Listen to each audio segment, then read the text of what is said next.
Saudara sekalian, sebelum firman Tuhan dibacakan dan diberitakan, marilah kita menaikkan doa.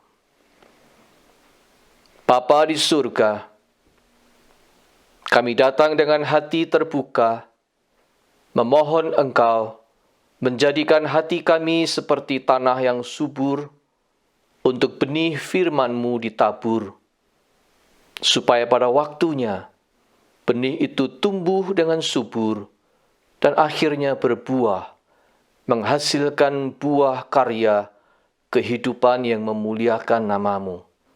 Mampukan kami baik sebagai pemberita maupun pendengar firman-Mu untuk menjadi pelaksana dari firman-Mu itu. Di dalam nama Tuhan Yesus kami berdoa. Amin.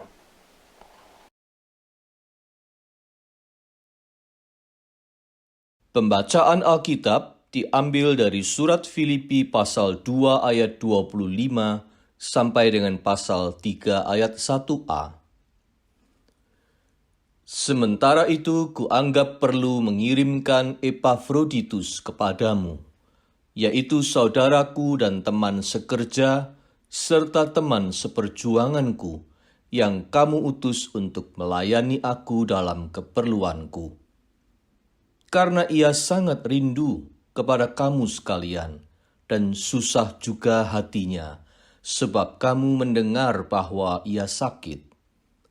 Memang benar, ia sakit dan nyaris mati. Tetapi Allah mengasihani dia, dan bukan hanya dia saja, melainkan aku juga, supaya duka citaku jangan bertambah-tambah. Itulah sebabnya aku lebih cepat mengirimkan dia, supaya bila kamu melihat dia, kamu dapat bersukacita pula dan berkurang duka citaku. Jadi sambutlah dia dalam Tuhan dengan segala sukacita dan hormatilah orang-orang seperti dia. Sebab oleh karena pekerjaan Kristus, ia nyaris mati, dan ia mempertaruhkan jiwanya untuk memenuhi apa yang masih kurang dalam pelayananmu kepadaku. Akhirnya, saudara-saudaraku, bersukacitalah dalam Tuhan. Demikianlah pembacaan Alkitab. Berbahagialah kita yang mendengar firman Allah dan memeliharanya. Maranatha. Maranatha, Maranatha, Maranatha.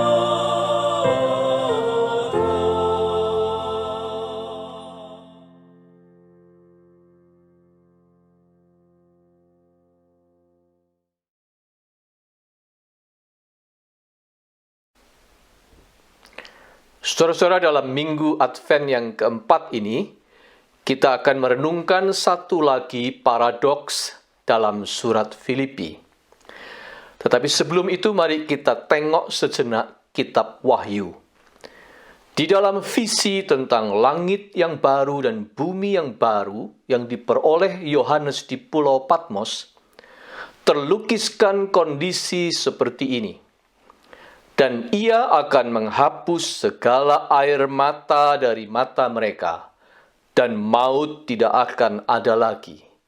Tidak akan ada lagi perkabungan, atau ratap tangis, atau duka. Sebab segala sesuatu yang lama itu telah berlalu.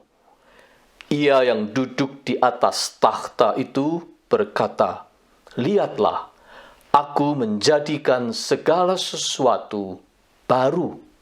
Dan firman-Nya, "Tuliskanlah, karena segala perkataan ini adalah tepat dan benar." Wahyu 21 ayat 4 dan 5. Saudara-saudara, itu adalah gambaran dari sebuah kebenaran yang asli kelak, sesudah semuanya yang menempel padanya disingkirkan, pergi semua, tidak ada lagi. Yaitu kebenaran tentang sukacita yang sejati The real joy. Seperti apakah itu? Saudara-saudara, sejujurnya tidak mudah untuk kita membayangkannya sekarang di dalam kehidupan kita sekarang. Oleh karena itu Tuhan menolong kita dengan menjelaskan apa-apa yang sudah tidak ada lagi kelak dalam sukacita yang sejati itu. Apa yang sudah dipinggirkan dan pergi dari situ. Itu sebabnya Pastor Eugene Peterson menerjemahkan kitab Wahyu tadi demikian. Death is gone for good. Tears gone. Crying gone. Pain gone. All the first order of things gone. The enthroned continued. Look, I'm making everything new. Write it all down.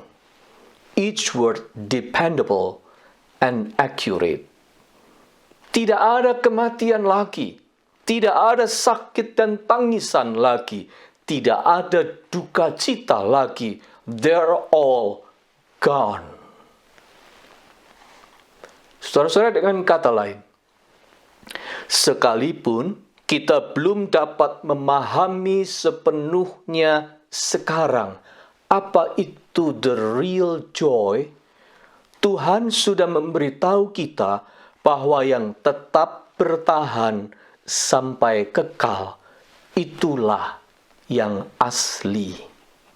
Sedangkan yang akan dipinggirkan dan disingkirkan adalah bayangan gelapnya selama kita hidup sekarang ini.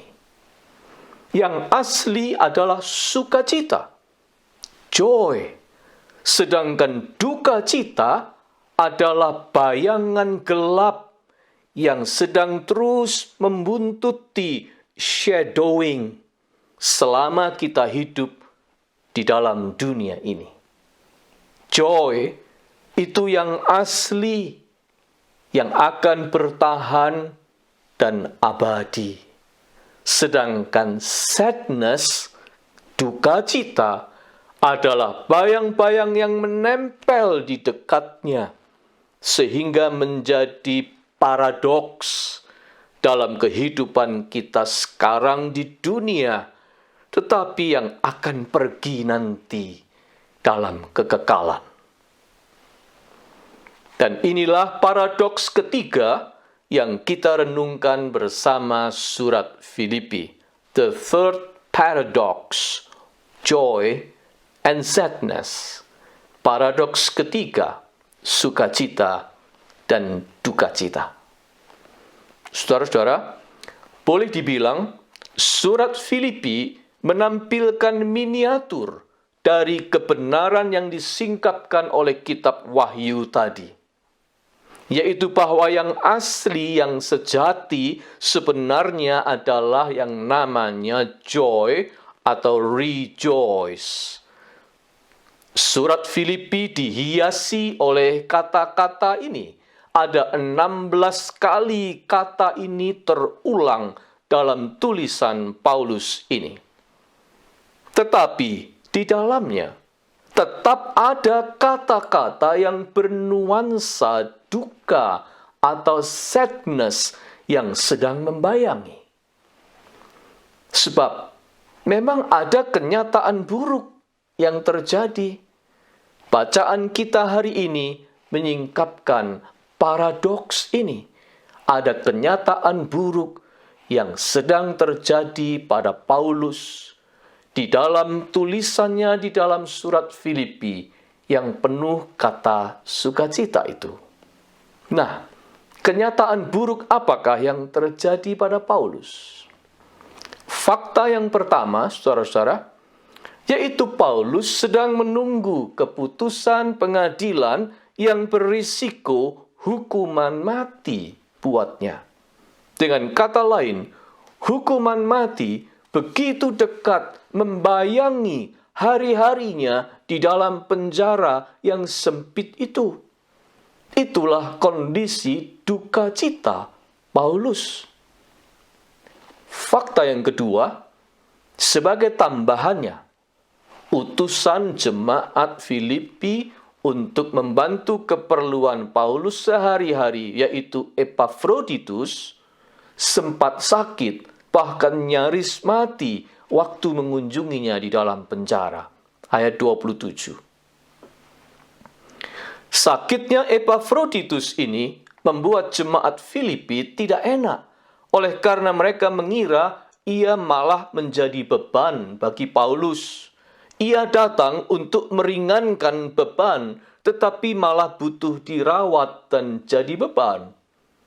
Itu sebabnya kata Paulus, Epafroditus sendiri susah juga hatinya sebab kamu mendengar bahwa ia sakit. Ayat 26. Alkitab New International Version menerjemahkan Epafroditus sampai merasa distressed, susah banget. Maka sesudah dia sembuh, Paulus segera menyuruhnya pulang untuk memastikan kepada jemaat Filipi bahwa ia sudah sehat baik-baik saja. Ayat 25 dan ayat 26. Sedangkan bagi Paulus sendiri, tentu saja fakta itu menghadirkan kesedihan, dalam arti ia sedih sekali waktu Epafroditus sakit, bahkan nyaris mati. Dan dia tidak bisa membayangkan andai kata Epafroditus itu meninggal. Ia membayangkannya seperti orang yang duka citanya bakal bertambah-tambah. Ayat 27. Alkitab NIV menerjemahkan sorrow upon sorrow. Sudah susah, ketambahan susah lagi, double susah. Saudara-saudara, jadi di antara rentetan kata sukacita di surat Filipi muncul juga ungkapan duka cita. Artinya duka cita itu selalu membayangi. Duka cita itu membayangi kegembiraan dalam hidup kita. Itulah paradoks kehidupan. Tidak ada sukacita yang sempurna di dunia ini. Hari ini gembira tidak menjamin esok lusa tetap sama. Sekarang menangis, itu sangat mungkin minggu depan tertawa. Kita bergembira di sini, di belahan bumi sebelah sana, ada orang-orang sedang bersedih. Atau ada orang yang memetik keuntungan yang menggembirakan dari sebuah krisis yang justru amat menyusahkan bagi orang lain. Sungguh paradoksal. Tetapi saudara-saudara, meskipun duka cita itu senantiasa membayangi dalam kehidupan kita, iman Kristen menyerukan agar kita jangan menyerah kepada duka cita. Jangan menyerah sebab duka cita hanyalah bayangan.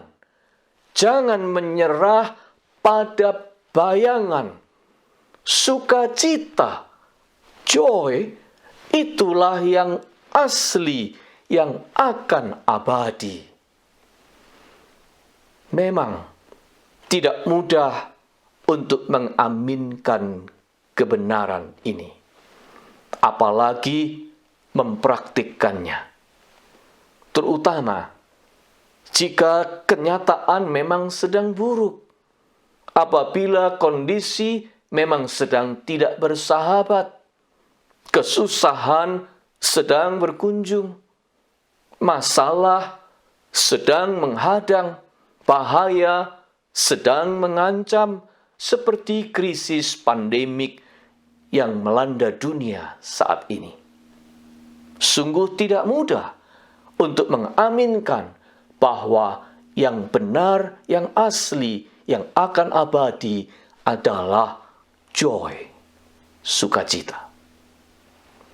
Sebab bayangannya terlampau gelap. Saudara-saudara, tetapi mari kita memperhatikan Rasul Paulus sendiri, bagaimana dia mengatasinya. Sebab tidak kurang-kurang dia dikunjungi bahaya. Tidak kurang-kurang kesusahan itu mengunjungi dia dalam perjalanan hidupnya sebagai pewarta Injil.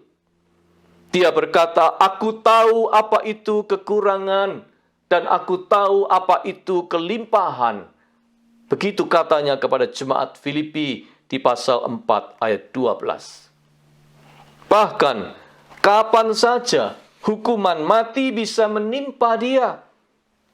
Tetapi, semua duka cita itu tidak mengendurkan semangatnya untuk memberi nasihat kepada jemaat Filipi, bersukacitalah senantiasa. Sekali lagi kukatakan, bersukacitalah. Filipi 4 ayat 4. Tentu saja kita ingin tahu apa yang membuat Rasul Paulus ini begitu tangguh.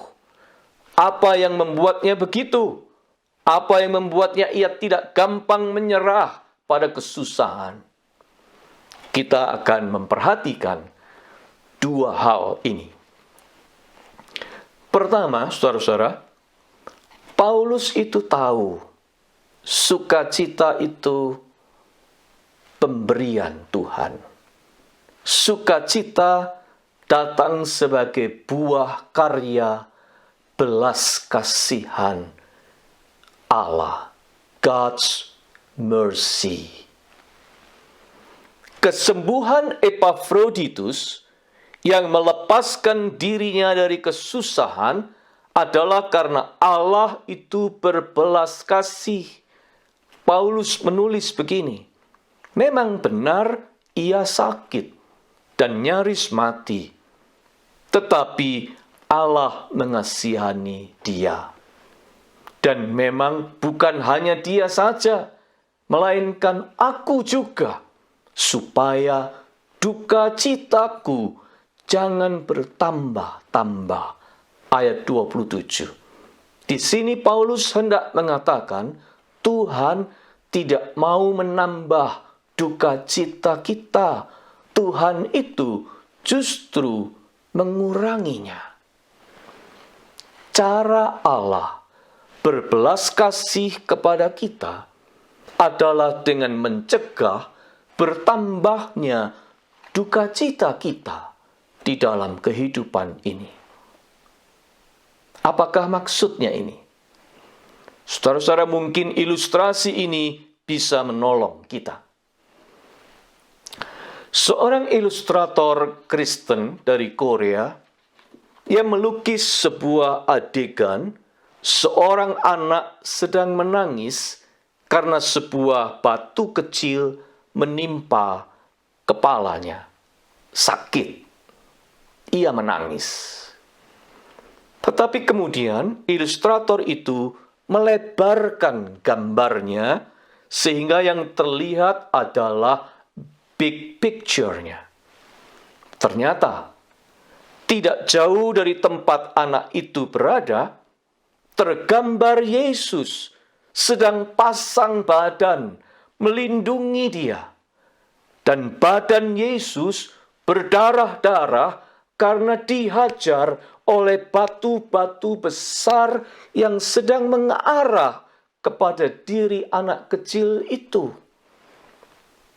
Artinya, ilustrator itu hendak mengatakan, sebenarnya yang mengancam anak itu jauh lebih berbahaya daripada batu kecil. Ada batu-batu besar yang siap menguburnya, menghajarnya, dan menguburnya binasa. Tetapi Yesus melindunginya. Yesus pasang badan untuk melindunginya. Hanya batu kecil yang diizinkannya untuk sempat lewat, untuk lolos dan menyakitinya. Itulah yang dihayati oleh Rasul Paulus.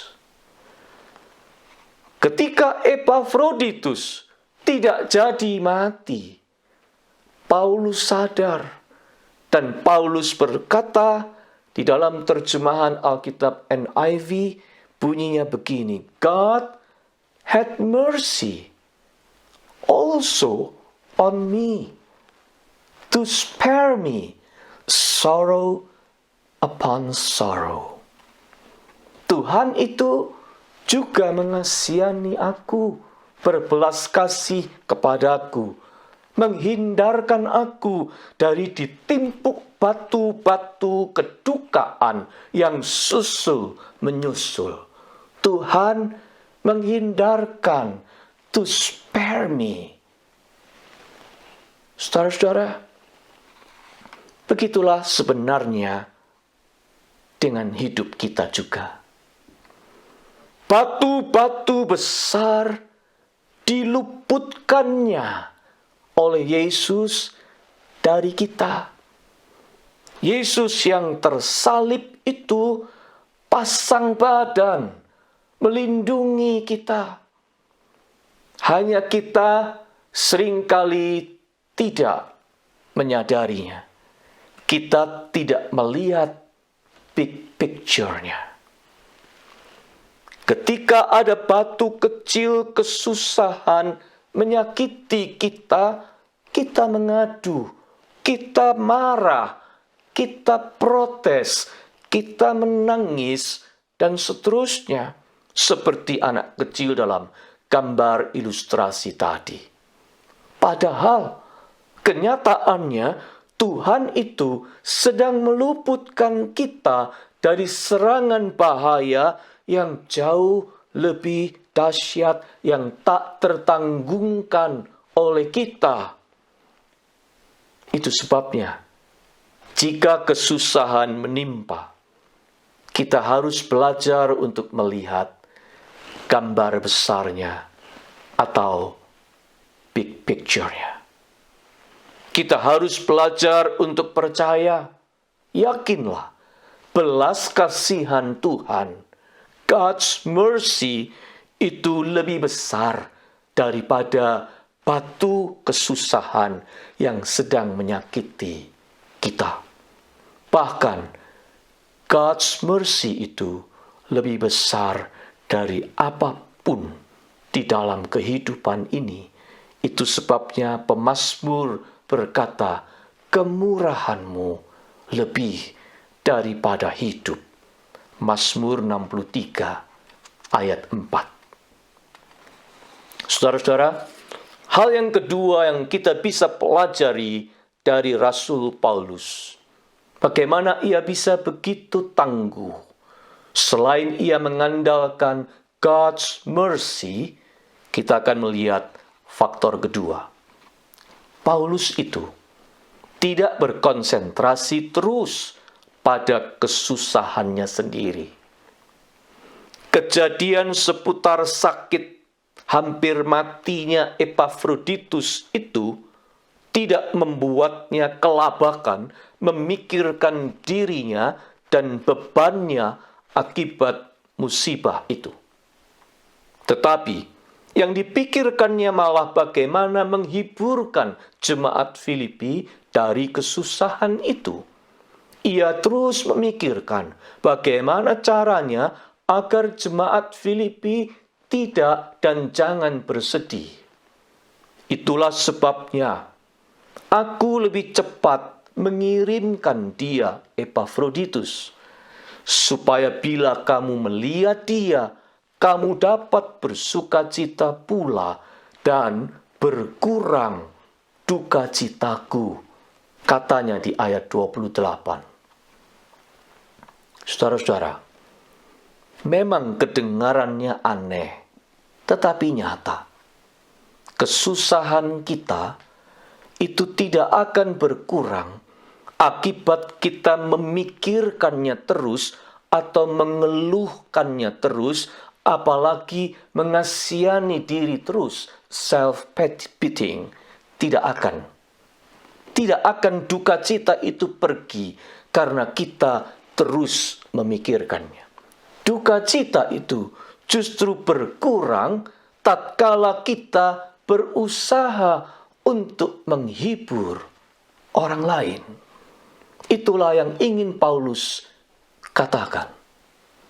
Ketika kita berupaya untuk melakukan sesuatu demi meringankan beban orang lain, pada saat itulah justru beban kita sendiri terangkat atau diringankan. Believe it or not, itu sebuah paradoks kehidupan. Memang paradoks yang sukar untuk kita terima sebelum kita sendiri menjalani atau mempraktikkannya atau mengalaminya. Saudara-saudara, saya ingin menyampaikan sebuah cerita tentang seorang pria bernama Mr. Smile. Mr. Smile ini dikenal sebagai seorang yang periang dan baik hati. Dia ringan tangan, suka menolong siapa saja. Dia menyeberangkan seorang nenek tua. Dia membelikan es krim untuk anak-anak panti asuhan. Dia membetulkan alat pemanas di rumah pasangan suami istri lanjut usia tetangga sebelah rumahnya. Dia membagi hadiah kepada tukang sampah pada hari Natal. Dia mengirimkan perlengkapan masker kepada keponakannya yang seorang perawat. Singkat kata, dia suka memikirkan orang lain dan dia suka meringankan beban sesama. Tetapi suatu hari terdengar kabar Mr. Smile masuk rumah sakit, bahkan menjalani operasi besar. Syukurlah, akhirnya ia pulih kembali. Tetapi dari kejadian itu kawan-kawannya tahu bahwa sebenarnya sudah lama Mr. Smile ini mengidap penyakit yang serius. Tetapi nyaris tidak ada orang yang tahu. Sebab ia tidak pernah mengeluh, ia tidak pernah sambat, ia tidak pernah curhat kepada siapapun. Sebaliknya, dia selalu tampak bersemangat dan periang. Mengapa? Terhadap pertanyaan ini, dia bersaksi dan mengaku begini. Setiap kali aku mendengar ucapan terima kasih di bibir seseorang yang kuperhatikan, atau melihat seseorang berkurang bebannya karena apa yang aku lakukan untuknya, aku pun merasa bebanku jadi ringan. Itu sebabnya setiap hari aku memilih untuk meringankan beban sesama daripada mengeluhkan bebanku sendiri. Saudara-saudara, dengan menyimak pengalaman dan pelajaran sekaligus pesan dari Rasul Paulus di dalam surat Filipi dan juga kisah Mr. Smile ini, marilah kita memasuki minggu Advent keempat yang dibayang-bayangi oleh pandemi ini. Kita memasukinya dengan sebuah tekad untuk tidak menyerah terhadap duka cita, melainkan setiap hari memikirkan, memilih untuk melakukan apa saja yang bisa mendatangkan sukacita dan pengharapan juga kepada orang lain di sekitar hidup kita. Sebab sungguh benar ucapan dari Romo Henry Nouwen, almarhum, yang berkata begini, "Joy does not simply happen to us. We have to choose joy and keep choosing it every day." Sukacita itu tidak dengan sendirinya datang atau terjadi. Kita harus menjadikannya pilihan kita setiap hari. Dengan iman kepada Kristus, mari kita memilih untuk bersukacita setiap hari. Selamat memasuki Minggu Advent keempat. Amin.